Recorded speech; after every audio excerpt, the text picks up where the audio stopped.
I used my tape measure and I measured 74 inches from the floor and made a mark with a pencil. Now I had already found the stud. Then I put my floor flange on the wall and I pre-drilled some holes.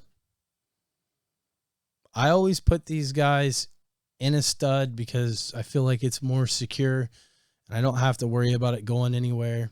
It's up to your discretion on what you choose to do.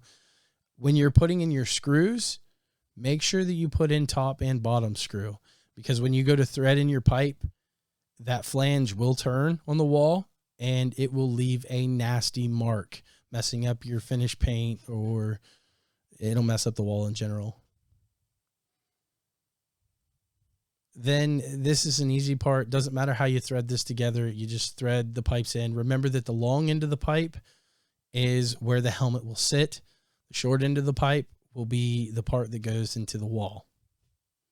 Now I put this insulation cover on here. You don't have to do that. It's 3/4 inch insulation cover, and I cut it from where it would go into the flange about a 1/2 inch,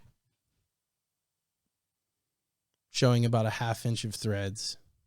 Then I took the insulation cover, which was 3/4, and you'll see here that once I get it slid on, that I will cut it too short here.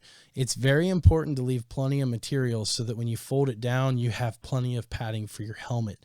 I did not do that here, and I wasn't comfortable with using it, and I had no more insulation covers.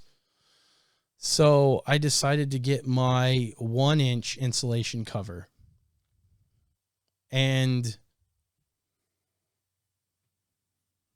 what I found with the 1-inch insulation cover is it was a better fit. It was a little loose, but it didn't slide off, and I give myself plenty of room. Give yourself at least 3 inches when you cut that, and then you fold it down. And as I folded it down, it gave me plenty of padding. I had more padding than what I had previously with the 3/4 inch. So I recommend when you're doing this step and you're using the insulation covers that you use 1-inch. 1-inch copper insulation covers is what I recommend. Put your tape down. And it's ready to go.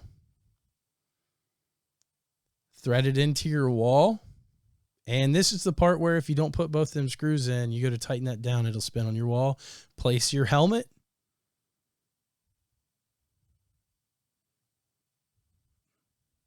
And voila, you have a helmet stand. A quick note, Home Depot, if you buy galvanized, is cheaper than the stuff from Lowe's.